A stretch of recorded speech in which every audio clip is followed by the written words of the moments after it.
Surat crime બ્રાન્ચે Bhestan આવાસમાં રહેતા શોએબ ઉર્ફે રહીશ લાલખાન પઠાણ નામના આ શખ્સે હાથમાં તલવાર લહેરાવી આજે તો એક બેને પાડી જ દેવા છે તેવો ભયાનક વિડીયો વાયરલ કર્યો હતો।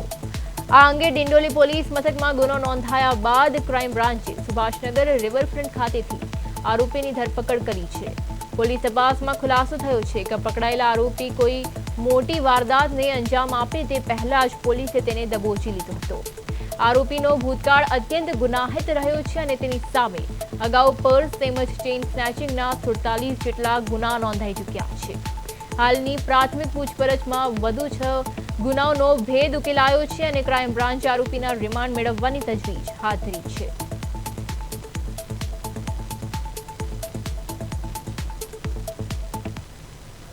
એચ.એ. સિંધા દ્વારા એક બાતમી મળી હતી કે 2 માસ અગાઉ જ તે મોબાઈલ સ્નેચિંગ, પર્સ સ્નેચિંગ અને પાસામાંથી છૂટેલો શોએબ ઉર્ફે લાલ રહીશખાન પઠાણ જે ભેસ્તાન આવાસમાં રહે છે અને પર્સ સ્નેચિંગ, મોબાઈલ સ્નેચિંગના અગાઉ 47 જેટલા ગુનાઓમાં પકડાયેલો છે। આ ઇસમ છૂટ્યો છે અને ફરીથી એને 3 થી 4 અલગ અલગ જગ્યાએ પર્સ સ્નેચિંગ અને મોબાઈલ સ્નેચિંગ કર્યા છે।